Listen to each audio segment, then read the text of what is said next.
신약성경 베드로전서 5장 7절로 11절입니다. 너희 염려를 다 주께 맡기라. 이는 그가 너희를 돌보심이라. 근신하라, 깨어라. 너희 대적 마귀가 우는 사자같이 두루 다니며 삼킬 자를 찾나니 너희는 믿음을 굳건하게 하여 그를 대적하라. 이는 세상에 있는 너희 형제들도 동일한 고난을 당하는 줄을 알미라. 모든 은혜의 하나님 곧 그리스도 안에서 너희를 부르사 자기의 영원한 영광에 들어가게 하시니가 잠깐 고난을 당한 너희를 친히 온전하게 하시며 굳건하게 하시며 강하게 하시며 털을 견고하게 하시리라. 권능이 세세 무궁하도록 그에게 있을지어다. 아멘. 말씀을 들으시기 전에 이제 말씀 들으시겠는데, 혹시 오늘 예배 시간에 참석하시기에 성공하셨는데 참 잘하신 겁니다. 근데 이 자리에 오기까지 우린 지금 겉모습을 보지만 어떤 분은 싸우다가 말다툼하다가 온 분도 있을 거예요. 예배 시간 앞두고는 싸울 일이 생기거든요. 예. 또 설교하기 전에는 또 싸울 일이 생기기도 하고, 근데 마음 관리를 잘 해야 되잖아요. 또 기도해야 되는데 싸울 일이 생기고 마음은 다 흐트러져 가지고 집중하지 못하게 하는 그런 일들이 종종 있는 것 우리가 경험상 알잖아요. 우리가 지금 평안한 모습으로 지금 현재적인 이런 모습을 보이고 있지만 사실은 그 모든 것 다 뛰어넘고 승리한 결과로 이 자리에 있는 겁니다. 할렐루야, 잘하셨습니다. 그러나 이 시간에 어느 곳에서 지금 예배에 동참하고 계시든지 간에 우리가 예배를 통해서 지금 하나님을 높인다. 특별히 52주가 되는 올해의 첫 단추를 지금 주일 예배를 통해서 주일 예배에 있어서 첫 단추를 지금 끼우는 심정으로 첫 예배를 드리고 있다. 이렇게 생각을 할 때 참으로 의미 있는 귀한 시간인 줄로 압니다. 어떤 분은 주중에 통화를 해봤더니 이제 코로나 자가격리를 우리가 한 경험이 있기 때문에 가면 안 된다고 마을에서 막 이렇게 마을 식구들이 다 이게 눈총을 주고 또 말하고 그런가 봐요. 그런 분도 있고, 또 어떤 분들은 믿지 않는 식구들이 함께 이게 가족 중에 있기 때문에 그 일 때문에 또 본의 아니게 또 이제 싫은 소리를 듣고 마음 상한 일도 듣고 또 본의 아니게 핍박 아닌 핍박도 받고 또 이렇게 또 하기도 하고 그 모든 것도 견뎌야 되고, 지금 이런 여러 가지 일들을 통해서 결국은 다 우리가 오늘 지금 읽고 있는 10절의 말씀처럼 하나님이 친히 우리를 강하게 하시고 온전케 나가시는 한 과정인 줄로 생각하면 딱 맞을 것입니다. 모든 것이 결국 유익되게 하실 하나님이신 줄로 믿습니다. 지난 수요일 그리고 송구 영신 예배 그리고 오늘 3시간에 걸쳐서 광야에서라고 하는 제목을 가지고 지금 우리가 말씀을 상고하고 있습니다. 오늘 본문은 베드로전서입니다. 베드로 사도가 목회 활동을 했던 1세기 중후반, 참으로 살벌한 시대였습니다. 그때는 정치적으로 로마가 통치하는 그런 시대였거든요. 그리고 유대인들이, 믿음의 사람들이 세계 각국에 이스라엘이라고는 좁은 땅에 사는 것이 아니라 세계 각국으로 퍼져서 이런저런 이유 때문에 아주 고난 중에 신앙을 지켜나갔던 그런 때이거든요. 우리가 일반 세계 역사를, 서양의 역사를 이렇게 살펴보면 다 알 수 있는 내용처럼 소위 말해서 로마 시대의 10대 박해라는 것이 있었습니다. 즉 한 300년 동안 로마 이 제국에서 공식적으로 기독 신앙이 허락을 받게 되기까지 300년이 넘도록 로마가 박해를 했습니다. 300년 동안에 등장했던 여러 로마의 황제들 중에서 그 중에서도 10명의 황제는 아주 지독하게 핍박을 많이 했습니다. 그래서 그 많은 순교자들이 나왔죠. 많은 순교자들이. 우리가 역사상에서 알고 또 영화에서 보듯이 그러게 원형 경기장에서 처참하게 짐승의 밥으로 죽기도 하고 또 이렇게 화형을 시키는 데에 땔감으로 기둥에다 묶어놓고 사람들을 불질러서 이렇게 처참하게 처리하기도 하고 예수 믿는다고 하는 그리스도의 사람이라고 하는 사람들은 이런 모습으로 된다. 어떻게 로마 황제가 큐리어스 주인인데 그것을 인정하지 아니하고 황제, 인간 황제 아닌 진정한 주인 큐리어스 주인이 계시는데 그분이 바로 그리스도라, 예수님이다, 이렇게 하면서 황제 대신하는 다른 주인을 이렇게 주장하는 저들은 황제와 양립할 수 없다, 뭐 이렇게 된 겁니다. 그런 역사를 이렇게 읽어볼 때 우리 시대의 옆 사람이 눈총이라고 하는 거 아무것도 아니죠. 그거는. 그러니까 이론의 신앙하고 실제 신앙은 아주 차이가 많은 겁니다. 우리가 한 달에 한 번씩 저희 학생 때 민방위 훈련하는 게 있었어요. 다들 기억하시죠? 그러면 교실 안에서 수업하다가 오늘은 15일, 매달 15일은 민방위 교육이 있는 날인데 사이렌이 울리게 되면 교실에서 다 나와가지고 운동장 가해가지고 피하는 연습한다고 다 줄 서가지고 다 가가지고 이렇게 한 15분씩 20분씩 운동장 가에 다 앉아있고, 그동안에 계속 이제 방송에서는 이 중앙 재난본부에서 민방위 본부에서 알립니다 하면서 막 이게 전국 방송이 막 다 스피커에서 막 들은 거 다 들으면서 이렇게 하고, 그 다음에 이제 해제됐습니다, 적기가 물러갔습니다 하고 이제 연습 상황인데 말로 그래 하면 이제 다 이제 다시 돌아와서 수업하고, 뭐 그래하고 또 시내는 막 차들 다 멈추고 경찰도 와서 삑삑삑 소리에서 다 못 다니게 하고 막 이랬잖아요. 이건 지금 실제입니까? 모형입니까? 실제 아니잖아요. 모형이잖아요. 그러니까 이론으로 그렇게 하는 거잖아요. 이론으로. 그러나 진짜 적기가 출현해가지고 막 기관총을 쏴대고 폭탄을 막 집어 던지고 이래 하면 아주 실제 상황이잖아요. 그때를 위해서 실제 상황, 만에 하나 실제 상황이 발생하게 될 때 먼저 이론으로 또 말로 이렇게 해보고 연습해가지고 나중에 몸에 배워가지고 그냥 생각 안 해도 연습했던 대로 그냥 무조건적으로 그런 행동이 나올 수 있도록 반복해서 했던 거예요. 연습이 필요하고 훈련이 필요했죠. 신앙생활이라고 하는 것도 그런 측면이 있습니다. 우리가 평화시에 열심히 배우죠. 또 듣죠. 연습하죠. 또 반복하죠. 이것은 실제 현장 속에서 적용하기 위한 것입니다.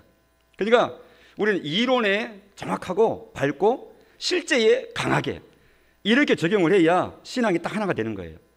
그렇지 않으면 소위 말해서 귀명창이 됩니다. 귀는 밝고 듣는 귀는 있는데 손과 발은 완전히 다 태화되어 가지고 없는 이상한 사람처럼 행동이 없게 돼버리는 거예요. 그래서 우리는 듣는 것과 행하는 것이 하나로. 자, 오늘 본문 보십시오. 7절을 보세요, 여러분. 성경은 하나님의 자기 소개 글이라고 그랬습니다. 하나님이 소개되고 있죠. 7절 같이 읽어보겠습니다. 시작. 너희 염려를 다 주께 맡기라. 이는 그가 너희를 돌보심이라. 하나님이 보이십니까? 그 본문에서 하나님 보이십니까? 예, 보이잖아요. 거기 너희 염려를 다 맡겨버리라. 왜냐하면 그가, 주께서, 즉 하나님이 너희를 돌보시기 때문에, 즉 하나님은 너희를 돌보시는 하나님이다. 지금 이렇게 진술하고 있는 것입니다. 받아섭니다. 돌보시는 하나님. 자, 8절을 보면 장면이 달라지죠. 근신하라, 깨어라, 정신 바짝 차리라 말입니다. 너희 대적 마귀가 우는 사자같이 두루 다니며 삼킬 자를 찾는다 그랬습니다. 여기는 사탄에 대해서 설명해 주고 있습니다. 대적 마귀가, 우리 신앙생활의 대적, 하나님의 대적 마귀가 마치 우는 사자같이 그랬어요. 우는 사자같이 사냥감을 완전히 억압해버리고 이렇게 압박하기 위해서 큰 소리로 울어대는 그 무서운 사자 하면서 두루 다니며 삼킬 자를, 사냥감을 찾는다 그랬습니다. 그러니까 그런 마귀의 모습인 것을 전달하시면서 근신하고 깨야 된다 경고하시는 겁니다. 받아섭니다. 경고. 9절을 보세요. 너희는 믿음을 굳건하게 하여 그를 대적하라. 마귀를 대적하라는 것입니다. 마귀를 대적하는 것은 총칼로 대적하는 거 아닙니다. 믿음을 굳건하게 하여 라고 말씀했듯이 믿음으로 대적하는 것입니다. 받아섭니다. 믿음으로. 뭘 믿는 거냐 그러면은, 사탄이 오면 내가 이길 수 있어? 뭐 이렇게 믿는 거냐? 뭘 믿는 거예요 도대체? 하나님을 믿는 겁니다. 하나님을 소개받고 하나님이 자기 자신을 계시해 주시는 그 내용을 내 마음 가운데 수납, 받아들여 가지고 하나님이 그런 하나님이시구나, 이 듣는 것, 하나님에 대해서 듣는 그 내용이 내 마음 가운데 확신으로 자리 잡도록 믿음으로 하나님께서 허락해 주시는 거예요. 그러니까 하나님이 어떤 분인지를 잘 들어야 될 이유가 거기 있다 그랬죠. 하나님을 알게 되면 믿음이 생깁니다. 그 믿음 가지고 마귀의 어떤 역사, 어떤 기회가 있더라도 당당하게 대적해야 된다 하는 것이죠. 10절 보면 그 하나님을 아주 자세하게 이제 우리에게 설명해 주십니다. 얼마나 풍성합니까? 10절 보니까 모든 은혜의 하나님 그랬습니다. 이 말이 의미하는 바가 뭔지를 충분히 전달이 안 돼요. 그러니까 풀어서 한 번 더 설명합니다. 곧 하고 부연 설명하죠. 은혜의 하나님이라는 것이 왜 은혜의 하나님이냐, 왜 하나님을 은혜의 하나님이라고 설명하느냐, 그 이유는 곧 그리스도 안에서 너희를 부르셨다, 이것이 은혜다. 뿐만 아니라 부르신 이유가 자기의 영원한 영광에 들어가게 하신 분이시다. 영원한 영광이라는 것은 하늘나라의 영광, 하늘나라의 상속을 두고 하는 말입니다. 하나님의 영광에 동참할 자로 우리를 부르신 거예요. 이 모든 것이 하나님의 은혜다 하는 그 성격 규정을 하고 있는 것이죠. 그 하나님께서 여기까지는 이제 하나님이 소위 말해서 우리 입장에서 보면 과거에 우리에게 하신 일이죠. 그리스도 안에 우리를 부르신 것, 내가 지금 부름 받아가지고 하나님 백성으로 현재 있는데 이렇게 하나님 믿는, 하나님을 섬기는 백성으로 있기 전에 하나님이 예수님 안에서 우리를 부르신 일이 먼저 있었잖아요. 예수 믿도록 이런저런 개인적인 사정에 의해서 예수 믿도록 우리를 불러주셨잖아요. 이게 과거에 있었던 일이에요. 과거에 은혜 베푸셨던 그런 일들이었죠. 그리고 그 하나님이 잠깐 고난을 당한 너희를, 이것은 우리 입장에서 보면은 이제는 현재의 모습을 두고 하는 말입니다. 지금 우리가 살아가는 인생 자체가 고난이라고 하는 것이죠. 광야에서라고 하는 제목을 계속해서 지금 우리가 이 3회 연속 쓰는 것은 광야가 바로 고난의 이 의미를 잘 담고 있는 표현이거든요. 광야는 길이 없습니다. 잘 닦인 이런 앞에 도로 같은 데 다니면 얼마나 편합니까? 심지어는 또 등산을 가더라도 늘 다니던 정해진 길, 또 관리가 되는 길, 그런 길로 다니면 얼마나 편합니까? 산에 오르기가. 그런데 광야는 정해진 길이 없습니다. 그냥 거친 길 있죠. 저항하면서, 제쳐가면서, 또 찢겨가면서, 씻겨가면서 뭐 이렇게 걸어가야 되는 것이 광야길입니다. 그래서 고난이죠. 그런데 지금 잠깐 고난을 당한 너희, 이렇게 규정하고 있었죠. 그러니까 이 글을 기록하셨던 1세기 당시 로마가 통치하는 그 시대로 돌아가 보면 참으로 신앙생활을 지킨다, 파수한다, 유지한다는 것은 엄청난 그 고난에 저항해서 이겨낼 때에 가능한 일이었어요. 그들을 지금 격려하는 내용입니다, 당시에. 그러나 오늘날 우리가 대한민국 땅에 복되게 태어나가지고 살아가면서 헌법이 보장하는 신앙의 자유를 허락받고 살아가고 있기 때문에 이 본문이 기록될 2000년 전에 그 시대에 비하면 아주 태평성대를 지금 누리고 있는 때예요. 그러나 우리 수준에서는 그분들만큼은 아니었다 할지라도 고난 당한 가운데 있을 때에는 여전히 고난은 고난인 거예요. 그러니까 그 압박이 심한 거죠. 우리가 당하는 이런 여러 가지 고난들, 시대적인 고난, 또 개인적인 고난, 건강의 고난, 물질의 고난, 가족 간의 고난, 대인관계의 고난, 사업의 고난, 살아가는 것 자체가 고난의 연속이라고 그랬습니다. 인생은 그렇습니다. 그래서 그런 입장에서 우리는 지금 광야의 길을 가고 있다, 주님은 그렇게 말씀하고 있는 것입니다. 이런 우리를 하나님께서 너희를 친히 온전하게 하시며 그랬어요. 그리고 굳건하게 하시며 강하게 하시며 털을 견고하게 하시라, 아주 사중으로 강조하고 계시는 분이죠. 이것은 하나님께서 우리에 대해서 행하실 미래의 모습, 우리를 어떠한 모습으로 양육해 나가실는지 하나님의 계획표를 발표하는 것과 똑같아요. 고난당하느냐? 하나님이 너희를 온전하게 하실 표식이다, 이렇게 주님이 설명하고 계시는 겁니다. 그러니까 우리가 당하는 고난은 그냥 억지로 견디는 고난, 어쩌다가 잘못해서 내가 또는 누가 잘못해서 이런 탓하라고 하는, 서로 다투고 원망하고 하라는 그런 고난이 아니라 어떻게 시작됐던 고난이든지 간에 그것을 통해서 하나님은 하나님께 초점이 잘 맞춰져 있는 하나님의 백성들에게 하나님은 온전케 하시는 일을 하신다.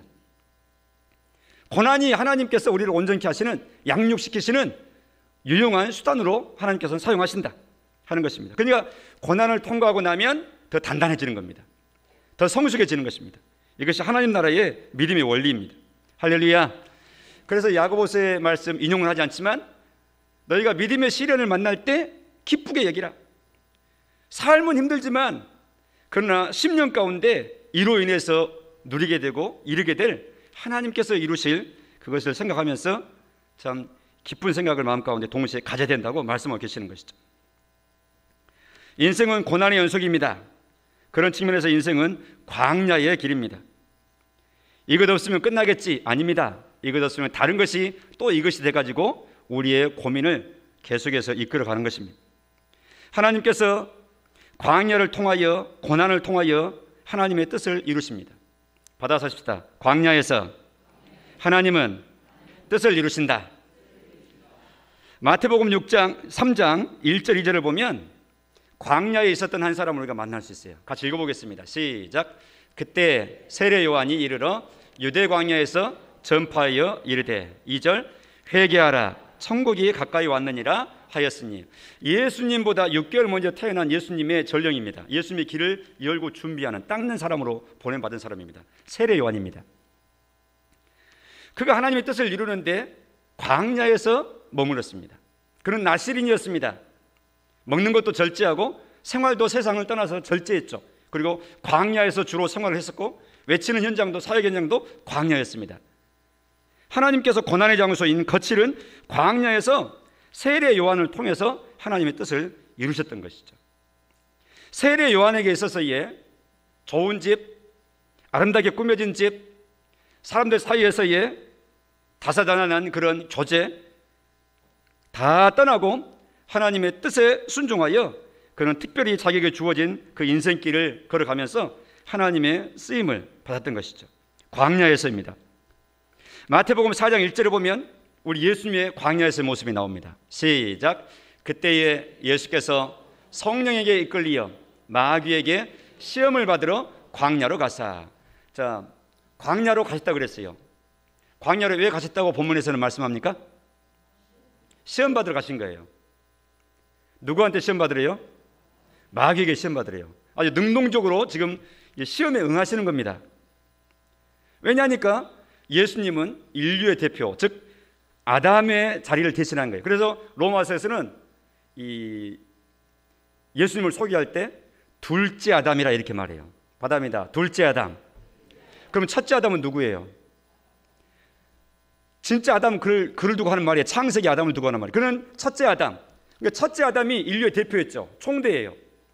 근데 그가 에덴 동산에서 마귀의 꾀에 빠져가지고 범죄하고 말았거든요. 먹는 거 가지고, 선악을 알게 하는 나무의 실과를 가지고.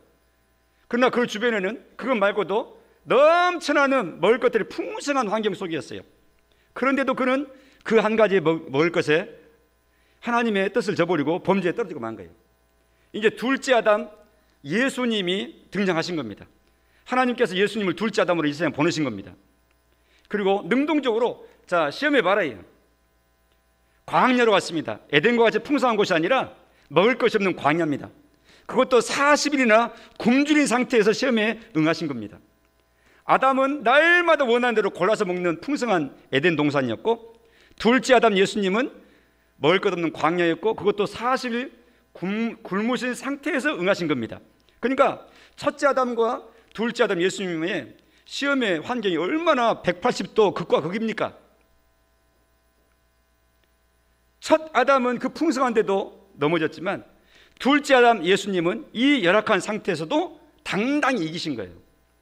이렇게 해가지고 우리를 대표하시는, 믿음으로 예수님을 영접하는 모든 자에 있어서 영적인 대표자의 역할을 하실 예수님 둘째 아담으로서의 승리의 이 모든 조건을 갖추시는 그 현장으로 광야에서 그 일을 하신 거라고 말이죠. 광야에서는 하나님의 뜻을 이루시는 장, 우리 주님에게서도 그걸 발견할 수 있는 것이죠. 갈라디아서 1장 15절 이하에 보면 우리 믿음의 선배인 바울의 자기 고백이 나옵니다. 같이 읽어보겠습니다. 시작. 그러나 내 어머니의 태로부터 나를 택정하시고 그의 은혜로 나를 부르시니가. 자, 이 말은 이제 깨닫고 나서 하는 거예요. 핍박자로 살았던 자기가 하나님의 은혜로 예수님의 사도가 된 거예요. 근데 이제 깨닫고 보니까 나를 모태로부터 하나님께서 나를 택하셨었구나. 그동안 내가 하나님의 뜻을 잘 모르고 그렇게 했었는데 은혜 가운데 나를 다메섹으로 내가 출장 갔던 그때에 나를 부르시고 나를 꺾으시고 나로 하여금 새롭게 변화시켜 주셨지. 그런 은혜를 베푸셨지. 그리고 은혜로 나를 부르셨지. 지금 그의 고백을 하는 겁니다. 16절 시작. 그의 아들을 이방에 전하기 위하여 그를 내 속에 나타내시기를 기뻐하셨을 때에 내가 곧 혈육과 의논하지 아니하고 또 나보다 먼저 사도된 자들을 만나려고 예루살렘으로 가지 아니하고. 그 다음 부분입니다. 주목하고자 하는 것. 어디로 갔습니까? 아라비아로 갔다가 그랬어요. 거기서 3년 이상을 보내다가 그 다음 어디로 갔다고요? 다시 다메섹으로 갔노라. 여기서 말하는 아라비아로 갔다 하는 것이 아라비아 광야로 간 걸 두고 하는 말입니다. 오늘 우리 주제 이 용어가 되는 광야입니다. 사도 바울의 고백의 간증에 의하면 자기가 예수쟁이들을 잡으려고 저 외국인 다마스커스, 오늘날로 당시에 다메섹으로 가는 그곳으로 체포영장을 받아가지고 공문을 받아가지고 전체를 끌고 가는 팀장으로 앞장서 체포하러 갔는데 하나님께서 그를 강한 빛으로 길바닥에서 거꾸로 들이셨죠. 네가 왜 나를 핍박하느냐? 누구십니까? 나는 네가 핍박하는 예수다. 이로부터서 완전히 사도 당시에 사울이었던 그는 헛갈리기 시작했어요.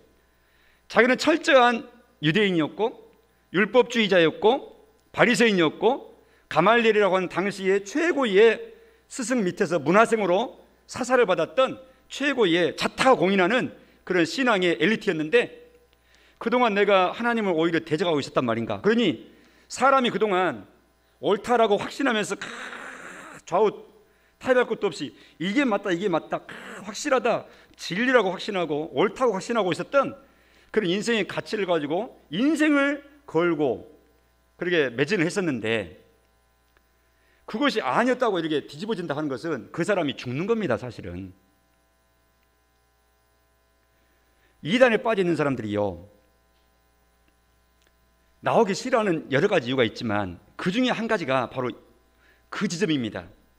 아니 그동안 내가 20대 30대 젊음을 다 들여가지고 맞다고 했는데 또 우리 충성하고 내 젊음을 시간 인생을 드리고 내 물질을 드리고 온 정성을 다 드리고 다 했는데 그러면 그동안 했던 내 그런 것들이 다 뭐야?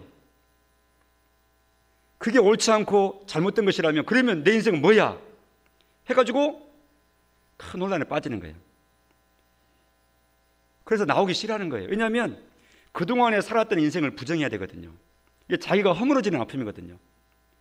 그러니 자기를 포기하고 그동안 옳다고 붙잡았던 것을 포기한다는 것은 자기가 죽고 다시 태어나는 일하고 똑같기 때문에 그만큼 힘든 겁니다. 이것은 이단에 빠졌다 돌아오는 분들만 경험하는 것이 아니라 보통 우리 일반 이웃들 중에서도 신앙생활을 기독신앙을 전혀 관계없이 하고 무관심하게 하고 때로는 핍박도 하고 비난도 했던 사람이 예수 믿는 사람으로 변화되는 것은 마치 그처럼 180도 달라지는 길로 들어서는 것이기 때문에 그런 분들에게 있어서는 인생의 대혁명입니다. 쉬운 일이 아니란 뜻입니다. 사도 바울도 그랬어요. 그동안 내가 옳다고 하고 예수 믿는 사람들 다 잡아주는 것이 하나님께 충성한 일이라고 내가 그렇게 열심히 하고 했는데 이것이 하나님을 대적하는 일이었다고? 그러니까 그러면 그만둬야지. 그럼 내일부터는 안 할래? 사람 이렇게 할 수 있습니까? 불가능해요. 그것은.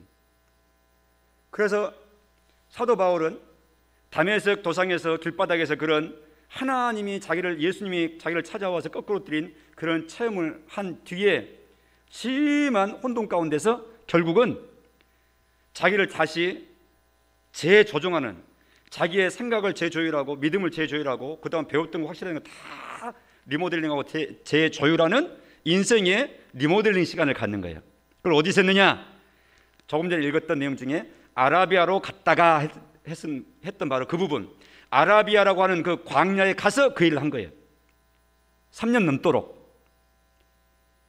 그동안 가지고 있었던 모든 지식과 진리와 학문적인 거 다 다시 뒤집어가지고 다시 전부 재정립을 한 거예요. 그렇게 할 때 혈육과 논의하지 않았다.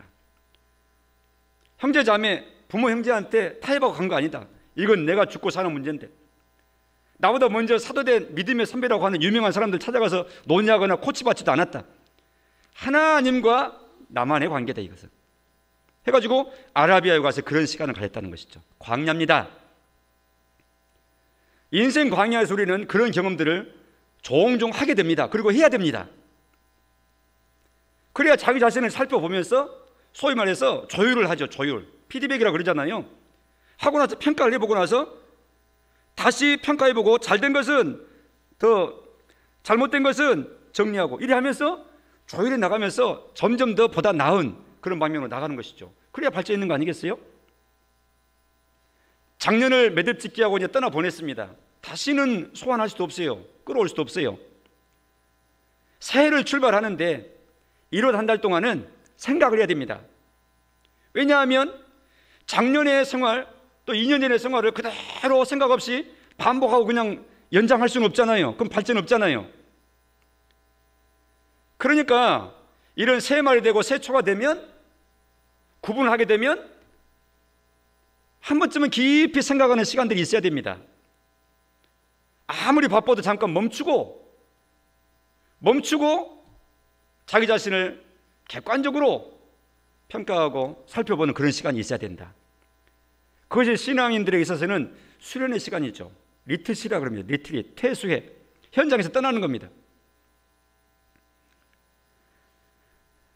사도 바울은 과거 자기 했던 것을 지금 간증하고 있는 거예요.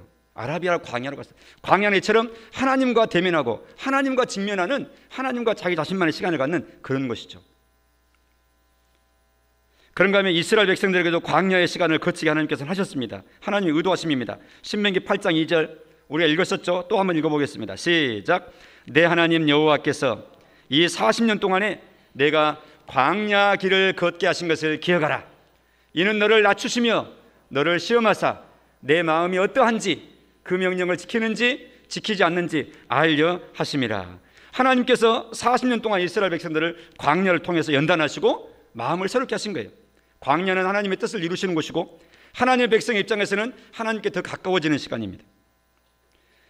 누가 광야를 좋아하겠습니까? 누가 고난을 좋아하겠습니까?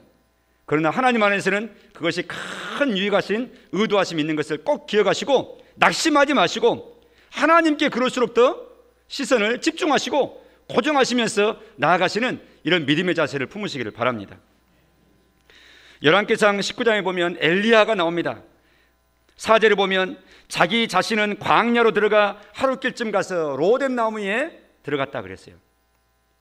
갈멜산 꼭대기에서 이방신 선지자들 850명과 하나님의 선지자인 자기 혼자 1대 850명과 갈멜산에서 어느 신이 참 신인지 대결하자 해가지고 이긴, 승리한 엘리야였거든요. 그런 큰 역사를 이뤘음에도 불구하고 당시의 왕인 아합 왕의 왕비 이세벨이 이런 엘리야에게 군대를 풀어가지고 내가 너를 잡아서 능지처참하지 아니하면 내가 신 앞에 저주를 받는다 하고 자기의 생명을 걸고 엘리야 선지자를 잡아 죽이려고 하는 그런 소문이 들려오니까 이처럼 하늘 높은 줄 모르고 기가 높았던 엘리야 선지자였지만 그 권세 있는 여인의 독살설인 그 말을 소문으로 듣게 될 때 아주 어린아이처럼 유약한 병인처럼 나약해져 버린 거예요. 이게 사람입니다. 그래서 그는 도망해서 광야로 들어간 거예요. 그 광야에 낙심하고 콧파뜨리고 있는 엘리야에게 하나님께서 찾아오신 것이죠. 그래서 그 이후에 우리가 다 읽지는 못하지만 천사를 통해서 지친 몸을 일으키시기 위해서 잠을 재우시고 또 먹거리를 먹이시고 몸과 마음이 한 가지로 회복되게 하시고 결국은 몸과 마음만 힘어들면 안 된다. 너는 영적인 수련회를 가져야 된다. 해서 40일 동안 걸려가지고 광야를 통과해서 광야 더 깊은 곳 호렙산, 시내산 그곳을 인도하시는 거예요. 그곳에서 하나님과 엘리야 선지자와 독대해서 그를 영적인 부분까지 새롭게 하신 겁니다. 그래서 새로운 사명 줘가지고 다시 보내시죠. 광야입니다. 저는 지금 여러 가지 예를 들었습니다. 광야가 하나님께서 어떤 뜻을 이루시는, 하나님의 뜻을 이루시는 여러 이게 믿음의 사람들을 어떻게 다루셨는지, 광야에서 사역케 하신 세례요한, 광야에서 우리 대신 시험 받게 하신 대표이신 예수님, 다 전부 광야다 그랬어요. 이스라엘 백성들을 광야를 통과하게 하시고, 사도 바울도 광야에서 새롭게 정립하게 하시고, 큰 선지자 엘리야도 광야에서 새롭게 충전시키시고, 광야는 고난의 자리지만, 위험 있는 자리지만, 믿음의 눈으로 하나님께 초점만 맞추면 그 자리는 하나님께서 우리를 새롭게 만드시는 자리였습니다. 성도 여러분, 우리의 삶이 힘든 사회를 좀 살고 있습니다. 얼마나 힘드십니까? 목사인 저는 오히려 편할지 몰라요. 이 일만 하니까. 근데 예배에 성공하시고 신앙을 파수하시고 예배 마치면 또 삶 속에 섞여 들어가서 성도끼리 있는 이런 자리가 아니라 아주 살벌한 자리, 대적하는 자리, 미워하는 자리, 또 긴장된 자리, 그런 자리에 들어가시는데 얼마나 힘드시겠습니까? 광야입니다. 그럼에도 불구하고 우리가 들었던 이런 말씀을 통해서 마음을 단단히 하시기 바랍니다. 하나님의 명령에 순종하여 근심케 하는 마귀를 대적하십시오. 너희 믿음을 굳건하게 하여 그를 대적하라. 믿음을 굳건하게 하라는 하나님의 말씀에 순종하여 하나님 저에게 믿음 주세요, 이렇게 간구할 수 있기를 바라고요. 또한 하나님의 약속을 굳게 붙잡고 그 약속이, 하나님의 약속이 나로 하여금 소망 중에 인내하고 밀고 나갈 수 있는 힘이 되도록 그리 하십시오. 특별히 오늘 말씀 10절에 우리가 진작 외웠던 말씀이기도 한 모든 은혜의 하나님이시다. 친히 너희를 온전하게 하실 것이다. 하나님의 약속입니다.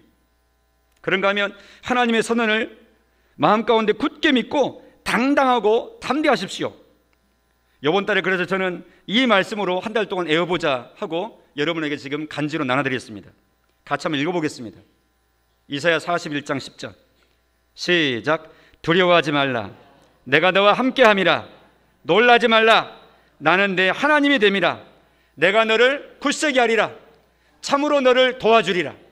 참으로 나의 의로운 오른손으로 너를 붙들리라. 할렐루야. 아멘. 하나님이 주시는 약속입니다. 제 경험을 다시 한번 말씀 나누면서 마치겠습니다. 내가 여러 번 그런 말씀을 드렸습니다. 아주 좋은 얘기 때문에 제가 간간히 말씀드립니다. 제가 일사단에서 군생활할 때 소대장으로 1.2km를 철책을, GOP 철책선을 담당을 했습니다. 밤이 되면 방송 전쟁이 일어납니다. 지금은 또 상황이 달라졌겠지만 우리 때는 그랬습니다. 북한 쪽에서 방송이 들려옵니다. 철책을 넘어서 자기 쪽으로 오라는 겁니다. 우리 쪽에서 저쪽으로 또 방송을 쏩니다. 응대하는 방송을. 그 소리 근무하면서 힘들고 지치고 향수에 걸리고 있는 이 병사들이 그걸 가만히 듣고 있으면 괜히 마음이 싱숭생숭하니까 우리 이쪽에서 또 응대하는 방송을 합니다. 뭐 소녀 전국 노래자랑 하면서 크게 틀어서 막 이렇게 응대해서 뭐 우리 방송 들으면서 좀 수고도 풀라고 이렇게 하면서 또 우리 쪽에서 저쪽으로 방송합니다. 때로는. 그래서 인민군 여러분 이쪽으로 오십시오, 이렇게 하면서.